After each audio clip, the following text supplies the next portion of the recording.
Hello dear students, स्वागत है आप सभी का आपके YouTube channel Hindi English improver में। मैं राजेश कुमार साहू। डियर गाइज, आज फिर हम एक इंग्लिश के नए टॉपिक के साथ उपस्थित हैं। आइए उन शब्दों को देख करके, सेंटेंस को देख करके अपने इंग्लिश की डिक्शनरी में वृद्धि करते हैं। तो सबसे पहले देखते हैं, अक्सर वे शब्द इस वीडियो में मैं बताने की कोशिश करूंगा जो अधिकांश कन्वर्सेशन में प्रयोग किए जाते हैं, बातचीत में प्रयोग किए जाते हैं, और उस दौरान इन शब्दों का हम प्रयोग करते हैं। तो आइए उनको इंग्लिश के माध्यम से देख लेते हैं। जैसे पहला शब्द है कहीं ना कहीं। कहीं ना कहीं, कहीं ना कहीं, इसको अंग्रेजी में बोला जाता है समवेयर, समवेयर और दी अदर, समवेयर और दी अदर, कहीं ना कहीं। जैसे मैं उसे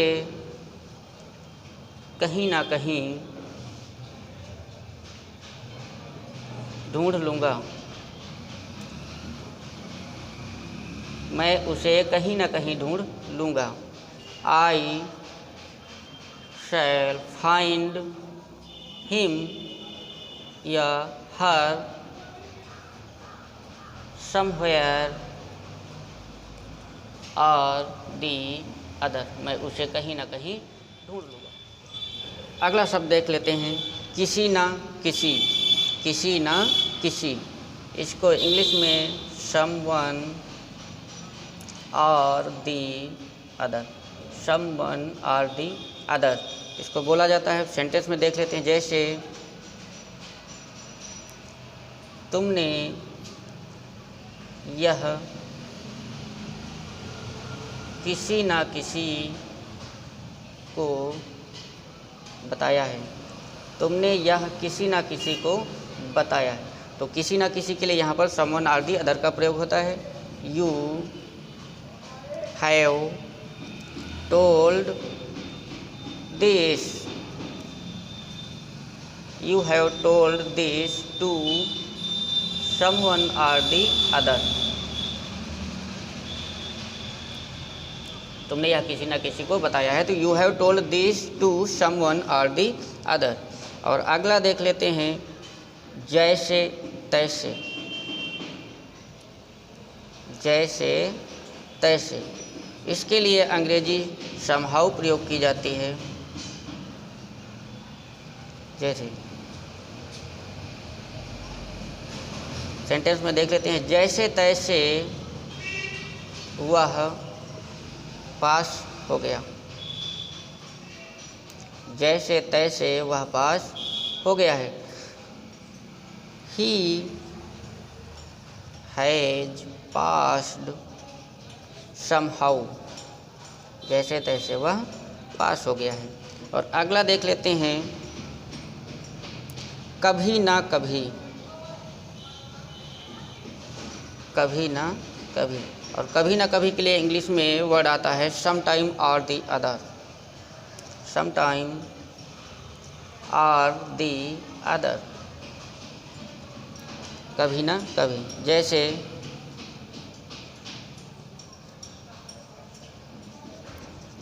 मैं तुम्हें कभी ना कभी मिलूँगा, मैं तुम्हें कभी ना कभी मिलूँगा। I shall meet you some time or the other, some time or the other, मैं तुम्हें कहीं ना कहीं कभी ना कभी मिलूँगा। तो I shall meet you some time or the other. अगला वर्ड देख लेते हैं, कुछ ना कुछ। कुछ ना कुछ, इसके लिए अंग्रेजी में समथिंग और दी अदर का प्रयोग किया जाता है। समथिंग और दी अदर, कुछ ना कुछ। जैसे तुम कुछ ना कुछ छिपा रहे हो, तुम कुछ ना कुछ छिपा रहे हो, यू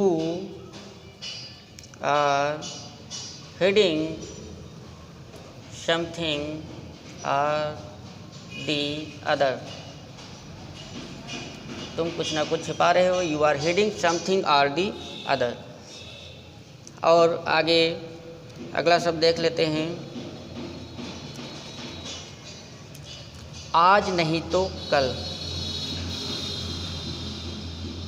आज नहीं तो कल, यह भी शब्द बहुत प्रयोग किया जाता है, आज नहीं तो कल।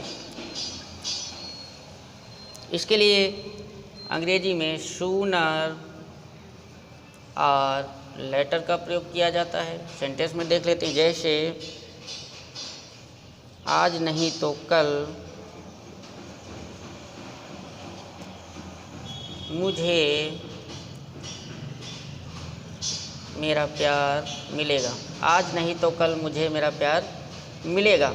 तो इसको इंग्लिश में देख लेते हैं, I shall get my love sooner or later. आज नहीं तो कल, I shall get my love sooner or later. आज नहीं तो कल मुझे मेरा प्यार मिलेगा। और इसी श्रृंखला में अब आगे बढ़ते हैं, लिखते हैं थोड़ा बहुत।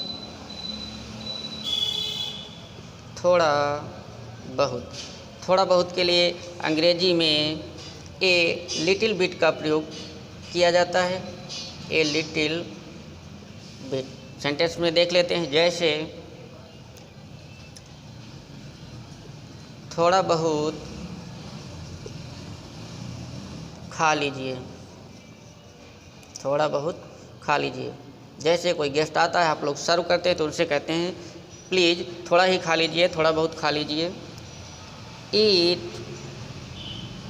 ए लिटिल बिट, थोड़ा बहुत खा लीजिए। और आइए एक दो वर्ड और देख लेते हैं। अगला वर्ड लेते हैं हल्का हल्का। हल्का हल्का या फिर हल्का फुल्का। हल्का फुल्का भी बोला जाता है, हल्का हल्का भी बोला जाता है। और इसके लिए अंग्रेजी प्रयोग की जाती है MILD, माइल्ड। माइल्ड का मतलब हल्का फुल्का। सेंटेंस देख लेते हैं, जैसे मुझे हल्का फुल्का बुखार है। मुझे हल्का फुल्का बुखार है। I have mild fever. I have mild fever, मुझे हल्का फुल्का बुखार है। और एक और शब्द देख लेते हैं, हो ना हो। हो ना हो, जैसे हो ना हो मैं उससे मिलूँगा, हो ना हो तुमने पैसे चुराए हैं। इस प्रकार से हो ना हो के लिए इंग्लिश में बिलीव आर नॉट का प्रयोग किया जाता है। बिलीव आर नॉट, विश्वास करो या ना करो, अर्थात मानो या ना मानो। सेंटेंस में देख लेते हैं, हो ना हो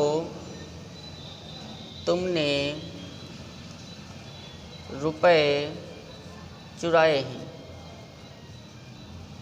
हो ना हो तुमने रुपए चुराए हैं। तो you have stolen rupees, believe or not.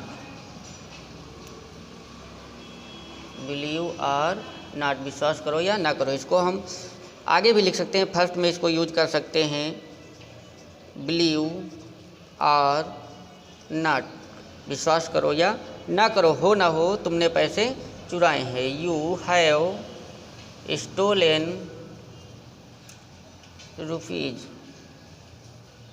इस प्रकार से कुछ ये शब्द थे जो कन्वर्सेशन में अक्सर प्रयोग किए जाते हैं। इन शब्दों की इंग्लिश हमने बताने की कोशिश की और आगे ऐसे ही इसी प्रकार के अन्य शब्दों के साथ, अन्य सेंटेंस के साथ फिर अगली वीडियो में आपसे मुलाकात होगी।